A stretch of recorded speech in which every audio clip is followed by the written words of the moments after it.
दोस्तों, ये सच्ची कहानी है बिहार के मोतिहारी शहर की। एक ऐसी माँ की कहानी जिसने अपने बेटे के लिए सब कुछ कुर्बान किया, लेकिन वही बेटा एक दिन मेहमानों के सामने उसे अपनी माँ नहीं बल्कि नौकरानी बता देता है। पल उस माँ के दिल पर क्या बीती होगी सोचकर ही आंखें नम हो जाती है। लेकिन इसके बाद जो हुआ उसने सबको रुला कर रख दिया। तो कहानी में आगे बढ़ने से पहले अगर आप नए हैं तो हमारे चैनल कहानी अड्डा बाई DRX को लाइक सब्सक्राइब करना ना भूलें। तो चलिए बढ़ते हैं कहानी की ओर। दोस्तों, ये सच्ची कहानी है बिहार के मोतिहारी शहर की, जहां एक माँ ने अपने बेटे के लिए अपनी पूरी जिंदगी कुर्बान कर दी, लेकिन वही बेटा एक दिन उसे पहचानने से इनकार कर देगा। ये उसने सोचा भी नहीं था। तिहारी शहर के एक साधारण से मोहल्ले शिवपुरी कॉलोनी में एक छोटा सा घर था। वहीं रहती थी शारदा देवी। उम्र ढल चुकी थी, बाल सफेद हो चुके थे, लेकिन उनके चेहरे पर वह अजीब सा सुकून था, जैसे उन्होंने जिंदगी से कभी कोई शिकायत ही नहीं की। लेकिन यह सुकून यूं ही नहीं आया था। इसके पीछे दर्द का एक लंबा इतिहास छिपा था। करीब 30 साल पहले जब उसके पति का अचानक देहांत हुआ था, तब उनका बेटा अमित सिर्फ 5 साल का था। उस दिन के बाद शारदा देवी के सामने दो रास्ते थे, या तो वो हार मान ले या अपने बेटे के लिए खुद को मजबूत बना ले। उन्होंने दूसरा रास्ता चुना।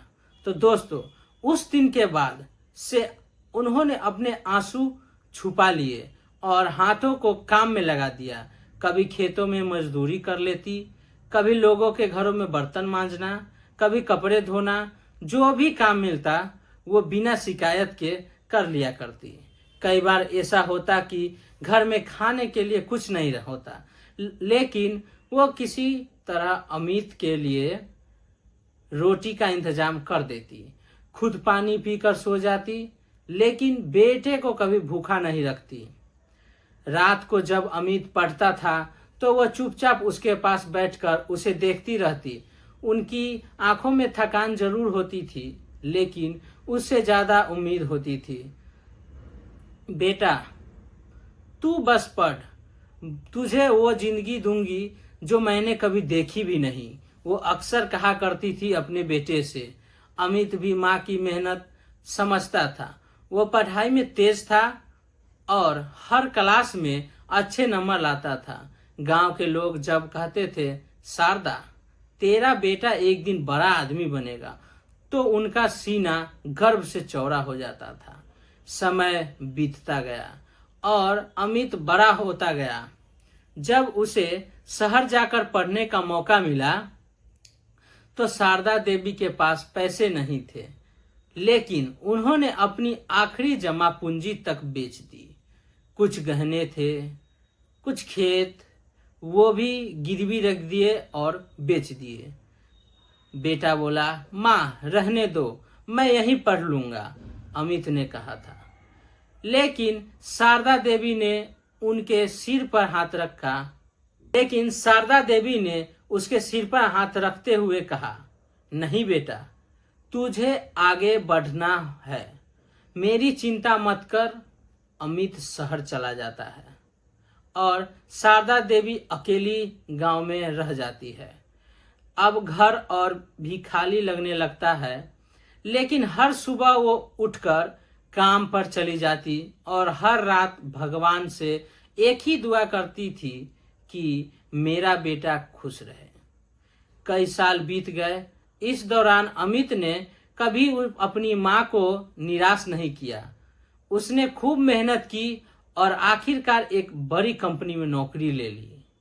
जिस दिन ये खबर शारदा देवी को मिली, उस दिन उन्होंने पूरे मोहल्ले और पूरे गांव में मिठाइयाँ बांटी। उनकी आंखों से खुशी की आंसू निकल रहे थे। अब मेरी सारी तकलीफ खत्म हो गई, उन्होंने खुद से अपने मन में सोचा। कुछ समय बाद अमित शहर से गांव में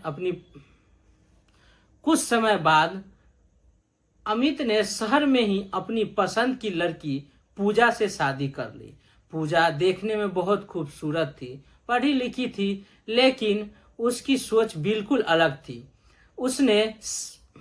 उसे सादगी पसंद नहीं था, उसे दिखावा पसंद नहीं था। शादी के बाद जब शारदा देवी पहली बार आई तो उनके मन में बहुत उत्साह था। उन्होंने सोचा था कि अब वो अपने बेटे के साथ रहेगी, उनकी खुशियां में शामिल होगी। लेकिन दोस्तों, शहर की जिंदगी उनके लिए नई और अजनबी थी। अमित अब पहले जैसा नहीं रहा था।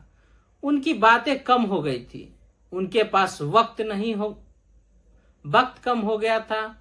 वो सुबह ऑफिस जाता और देर रात काम करके लौटता। शारदा देवी पूरे दिन अकेले घर में रहती थी।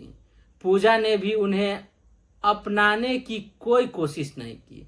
उल्टा वो अक्सर उन्हें टोकती रहती थी, मम्मी जी आप थोड़ा ध्यान रखा कीजिए, यहाँ सब कुछ व्यवस्थित होना चाहिए। शारदा देवी हर बात चुपचाप सुन लेती थी। उन्हें लगा कि शारदा यही शहर का तरीका है। शारदा देवी हर बात चुपचाप सुन लेती थी। उन्हें लगा कि शायद यही शहर का तरीका होता है। धीरे धीरे उन्होंने खुद को घर के कामों में लगा दिया। सुबह सबसे पहले उठना, चाय बनाना, खाना बनाना, सफाई करना, सब कुछ बिना किसी शिकायत के किया करती थी। उन्हें बस एक ही उम्मीद थी कि उनका बेटा कभी उनके पास बैठकर दो बात करे। एक शाम उन्होंने हिम्मत करके अमित से कहा, बेटा थोड़ा मेरे पास बैठ जा।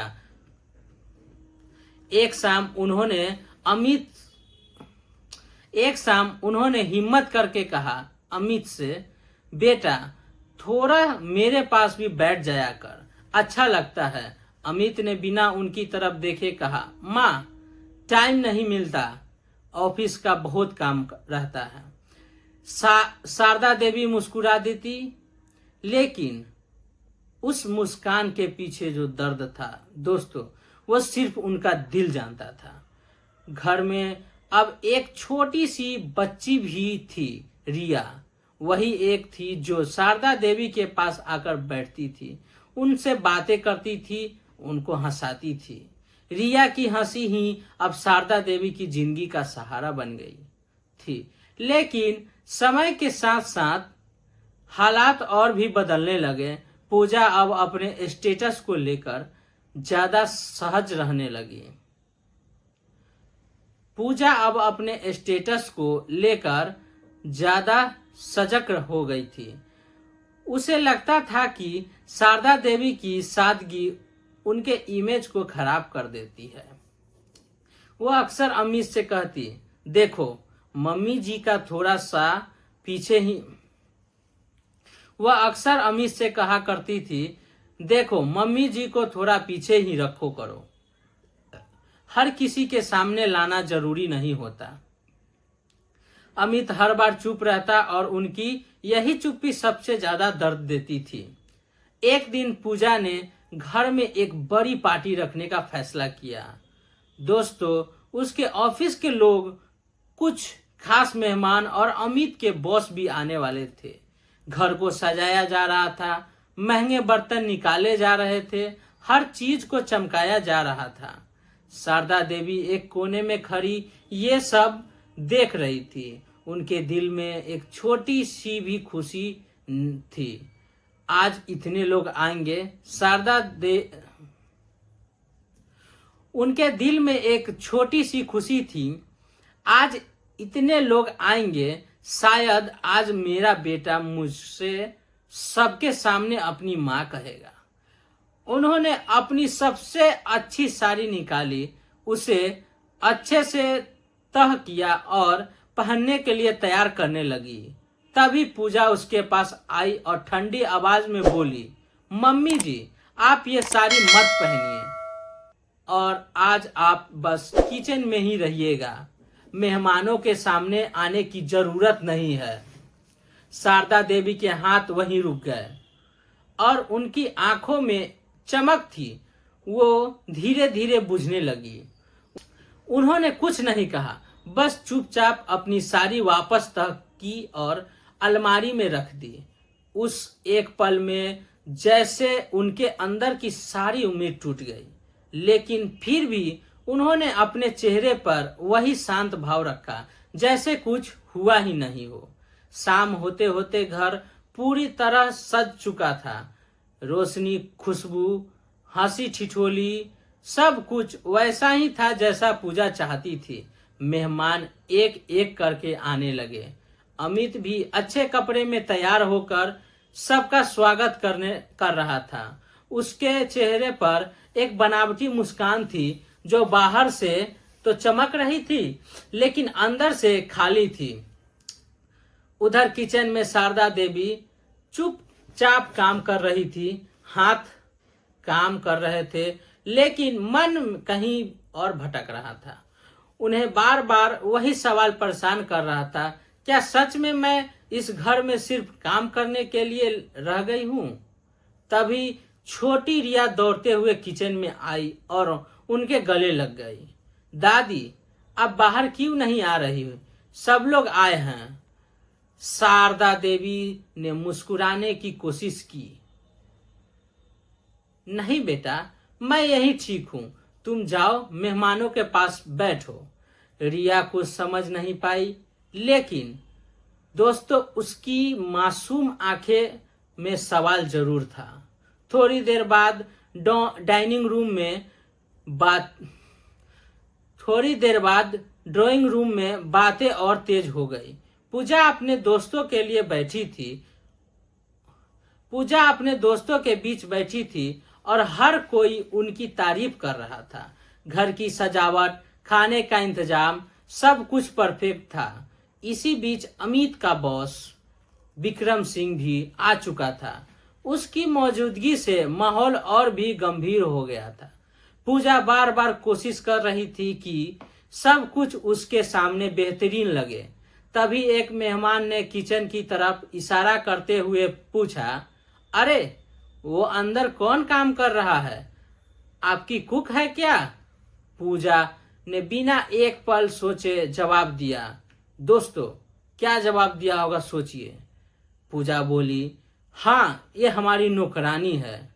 ये सब जैसे हवा में नहीं, सीधे शारदा देवी के दिल में जाकर लगी। दोस्तों, वो उस समय ट्रे में चाय लेकर बाहर आने ही वाली थी, लेकिन जैसे ही ये शब्द उनके कानों में पड़े, उनके कदम वहीं रुक गए। उनके हाथ कांपने लगे, ट्रे हिलने लगी और दिल जैसे किसी ने कसकर पकड़ लिया हो।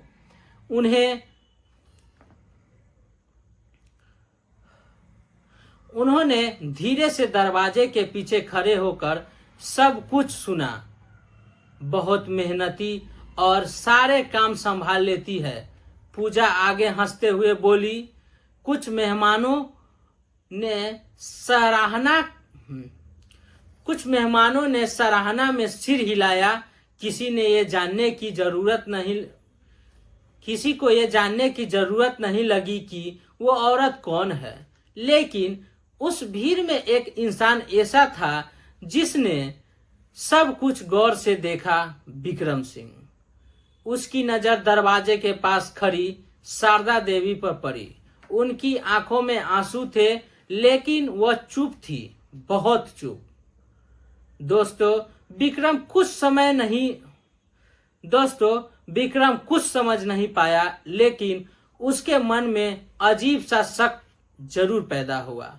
उधर अमित सब कुछ सुनकर भी चुप खड़ा था, लेकिन उसने एक बार भी नहीं कहा कि वो उसकी माँ है। शारदा देवी के लिए यह सबसे बड़ा झटका था। वह धीरे से वापस किचन में चली गई। उनकी आंखों में आंसू लगातार बह रहे थे, लेकिन उन्होंने आवाज नहीं होने दी।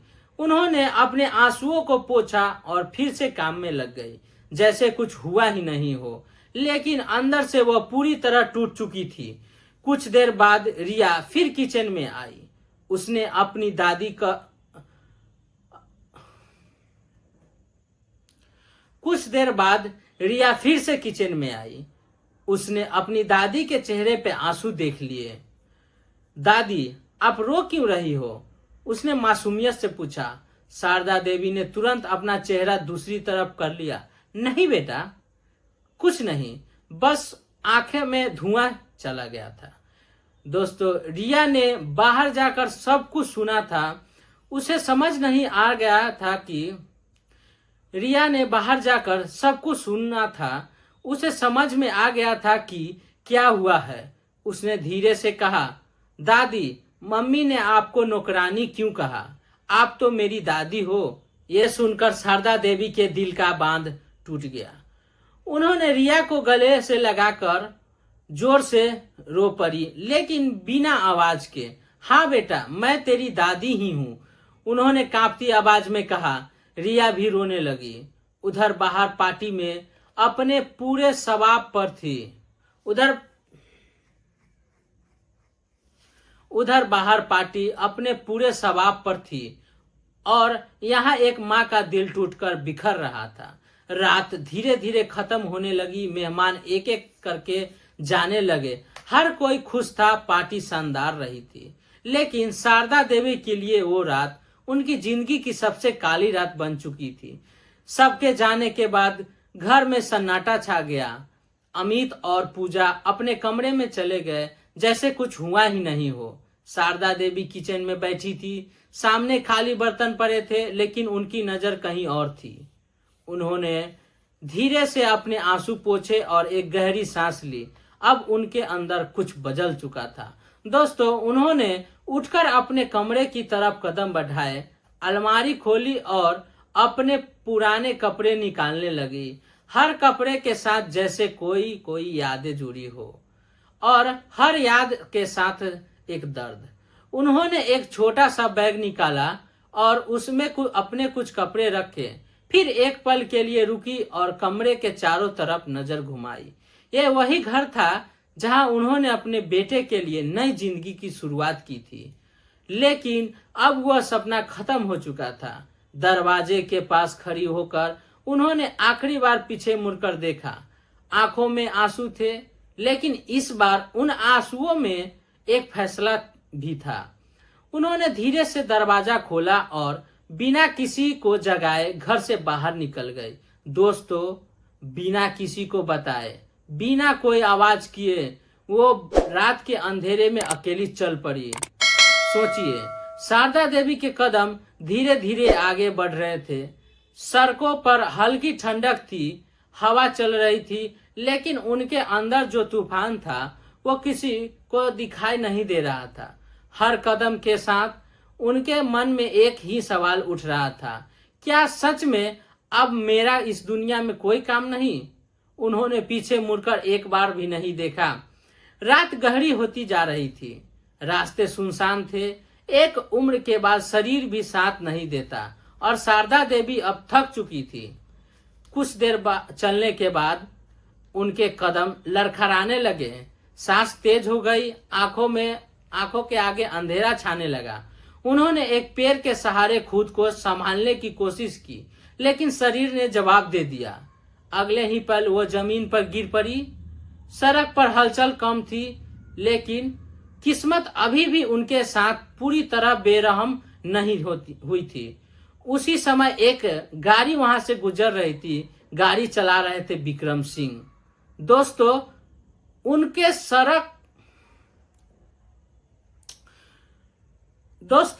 उन्होंने सड़क के किनारे किसी को गिरा हुआ देखा तो तुरंत गाड़ी रोकी। बाहर निकलकर पास गए तो देखा एक बुजुर्ग महिला बेहोश पड़ी थी।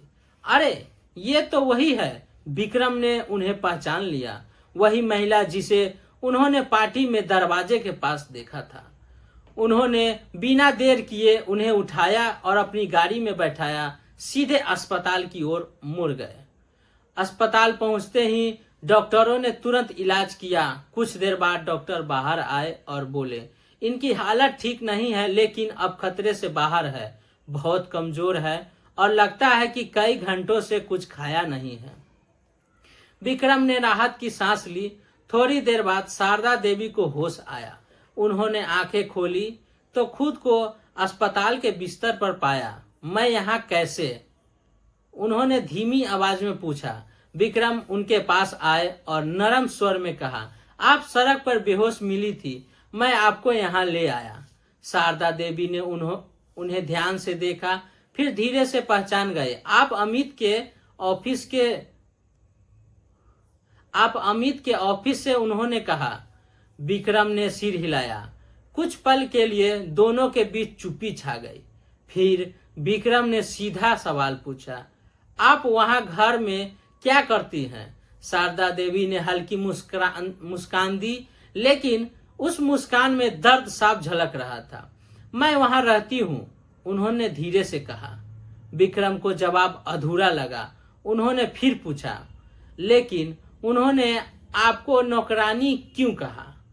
शारदा देवी अब शारदा देवी की आंखों में आंसू भर आए।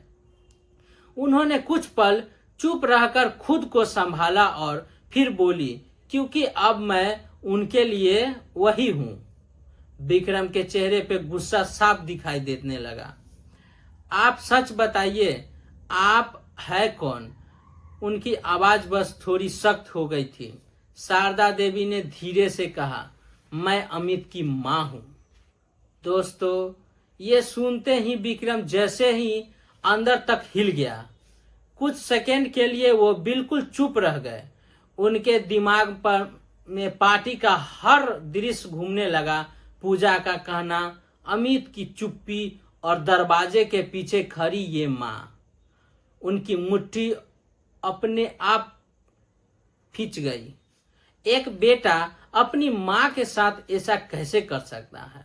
उन्होंने खुद से कहा। उधर शारदा देवी चुप थी। उन्होंने अपने आंसू पोंछ लिए थे, जैसे अब रोने की ताकत भी खत्म हो गई थी। विक्रम ने उसी समय फैसला कर लिया। उन्होंने तुरंत अपनी फोन निकाल और अमित को कॉल किया। हेलो सर, अमित की आवाज आई। विक्रम ने गुस्से को दबाते हुए कहा, अभी तुरंत अस्पताल पहुंचो, मैं लोकेशन भेज रहा हूं। अमित कुछ समझ नहीं पाया, लेकिन बॉस का आदेश था, वो मना नहीं कर सकता था। करीब आधे घंटे बाद वो अमित अस्पताल पहुंच गया। वहां पहुंचकर उसने देखा उसके सामने उसकी मां अस्पताल के बेड पर लेटी थी और पास में खड़े थे विक्रम सिंह। अमित के चेहरे के रंग उड़ गए। मां, आप यहां? उसकी आवाज कांप रही थी। शारदा देवी ने उसकी तरफ देखा, लेकिन कुछ नहीं कहा। उनकी आंखों में अब कोई उम्मीद नहीं था, सिर्फ एक खामोशी थी। विक्रम आगे बढ़े और अमित के सामने खड़े हो गए। तुम्हें पता है ये कौन है? उन्होंने तेज आवाज में पूछा। अमित चुप रहा। उसका सर झुक गया। बोलो अमित, विक्रम की आवाज और सख्त हो गई। अमित की आंखों में आंसू आ गई।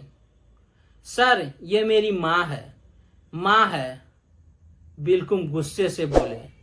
तो पार्टी में तुमने क्यों नहीं बताया? क्यों चुप रहे जब तुम्हारी पत्नी इन्हें नौकरानी कह रही थी? अमित के पास कोई जवाब नहीं था। उनकी चुप्पी ही उसका अपराध साबित कर रहा था। तभी पीछे से एक और आवाज आई, क्योंकि पापा को शर्म आती है। सबने पीछे मुड़कर देखा। वहां रिया खड़ी थी। वो रो रही थी, लेकिन उसकी आंखों में गुस्सा भी था। पापा, आपने दादी को क्यों नहीं रोका? वो आपकी मां है, उन्होंने आपके लिए इतना कुछ किया। रिया की आवाज कांप रही थी, लेकिन अमित अब भी खुद को संभाल नहीं पा रहा था। उसने पहली बार अपनी मां की तरफ देखा, लेकिन इस बार नजर मिलाने की ही हिम्मत नहीं थी। विक्रम ने धीरे से लेकिन भारी आवाज में कहा, अमित, आज तुमने सिर्फ मां का नहीं, इंसानियत का अपमान किया है। अमित के पैर जैसे जमीन खिसक गए। अमित के पैर जैसे जमीन में धंस गए। उसकी आंखों में आंसू बहने लगे और दिल में पहली बार अपने किए का बोझ महसूस होने लगा। उसकी आंखों से आंसू बहने लगे और दिल में पहली बार अपने किए का बोझ महसूस होने लगा।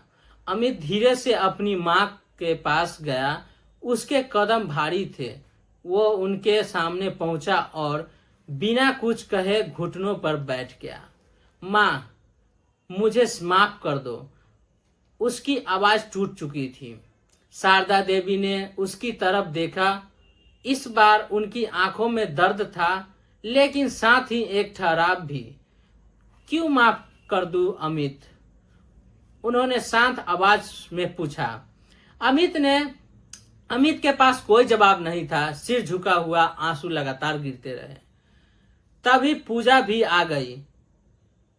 हाथ जोड़कर बोली, मम्मी जी, मुझसे बहुत बड़ी गलती हो गई, मुझे माफ कर दीजिए। शारदा देवी सीधा जवाब दिया, गलती वो होती है जो अनजाने में हो, तुमने जानबूझकर किया। पूजा चुप हो गई। तभी रिया दौड़कर आई और दादी से लिपट गई। दादी, आप हमें छोड़कर मत जाओ, मुझे आपकी जरूरत है। ये सुनकर शारदा देवी का दिल पिघल गया। उन्होंने रिया को गले से लगा लिया।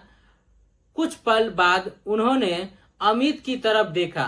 मैंने तुझे इंसान बनाना चाहा था, लेकिन तू लोगों के सामने मुझे पहचानने से डर गया।